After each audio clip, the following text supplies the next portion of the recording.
Teman-teman, kalian pasti pernah mendengar istilah hukum kesehatan.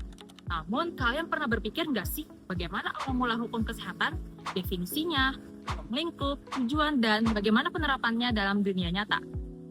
Nah, pada video kali ini, kami kelompok 3 yang beranggotakan saya, Askia Sabrina, Askia Putri Razak, Eva Herliana, Nur Faradina, dan Sandy Malika Kuswiratno akan menjelaskan mengenai hal tersebut. Sejarah hukum kesehatan berawal dari perkembangan hukum kesehatan atau medical law pada negara-negara maju seperti Prancis, Inggris, Belanda, dan Amerika Serikat yang mengatur tentang pengaturan dokter serta tanggung jawabnya dalam memberikan pelayanan kepada pasien. Kemudian, perkembangan kajian ini semakin meluas setelah dilaksanakannya World Congress of Medical Law di Belgia pada tahun 1967. Di Indonesia, perhatian pada hukum kesehatan semakin meluas setelah didorongnya dengan kasus di Puskesmas Fradi Jaksa Pati, Jawa Tengah, di mana seorang dokter dituntut oleh keluarga pasien karena pelayanan medis yang diberikan. Seiring perkembangan tersebut, kajian mengenai hukum kesehatan semakin meluas. Secara umum, hukum kesehatan merupakan keseluruhan aturan hukum mengenai pemeliharaan kesehatan, pelayanan kesehatan, hubungan antara tenaga kesehatan dan pasien, serta penyelenggaraan fasilitas kesehatan dan sistem pelayanan kesehatan.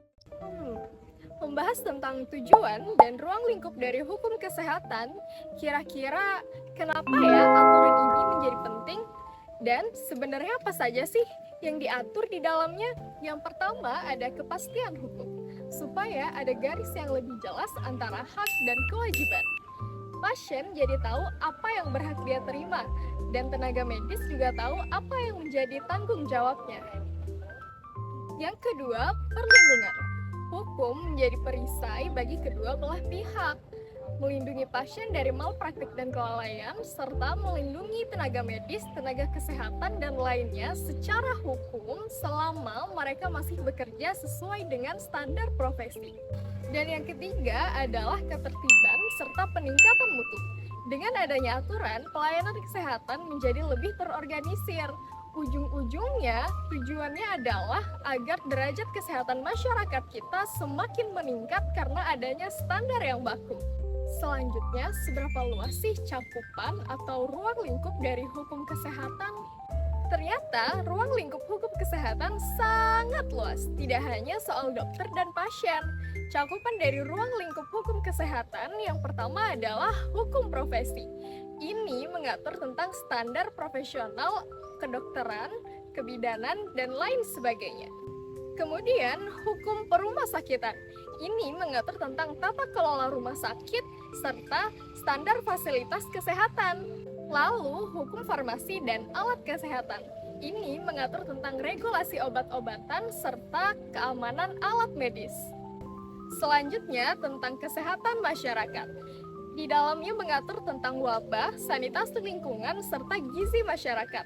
Dan yang terakhir, bioetika, yang bersentuhan dengan isu-isu kontemporer seperti transplantasi organ hingga teknologi reproduksi. So, secara sederhana, hukum kesehatan adalah payung yang besar untuk menjaga seluruh ekosistem kesehatan kita agar berjalan dengan aman dan adil. Di Indonesia saat ini, peraturan yang mengatur tentang hukum kesehatan itu ada pada Undang-Undang Nomor 17 Tahun 2023 tentang Kesehatan, dan untuk pelaksanaannya itu diatur dalam Peraturan Pemerintah Nomor 28 Tahun 2024 tentang pelaksanaan dari Undang-Undang Nomor 17 Tahun 2023 tentang Kesehatan.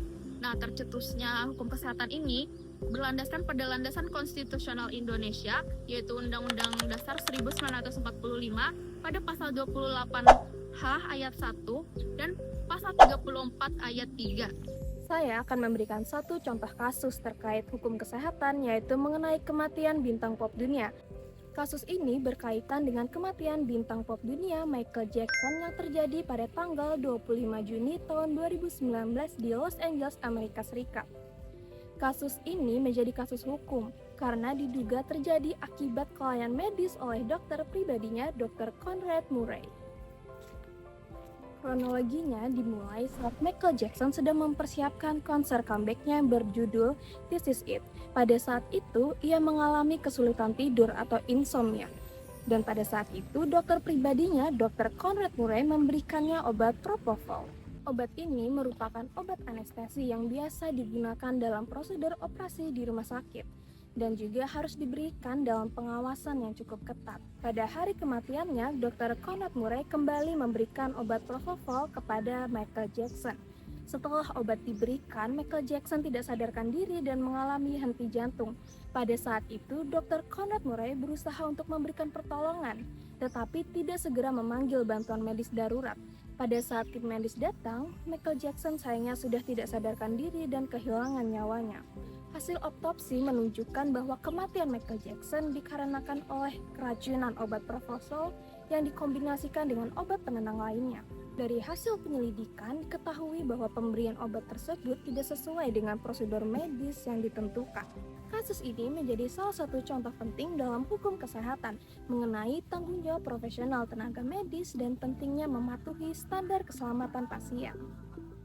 Jadi, berdasarkan kasus yang sudah dijelaskan sebelumnya mengenai kematian Michael Jackson, tindakan dokter pribadinya yaitu Conrad Murray dapat dinilai dalam perspektif hukum kesehatan, karena tindakan tersebut termasuk ke dalam kelalaian dalam praktik medis.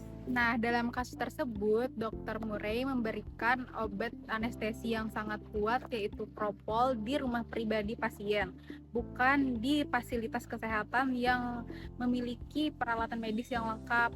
Padahal penggunaan obat tersebut harus dalam pengawasan yang sangat ketat di rumah sakit. Tenaga medis juga harus memberikan pelayanan sesuai standar profesi dan mengutamakan keselamatan pasien. Hal ini sejalan dengan Undang-Undang Nomor 17 Tahun 2023 tentang Kesehatan, yang menegaskan bahwa pelayanan kesehatan harus aman, bermutu, dan bertanggung jawab.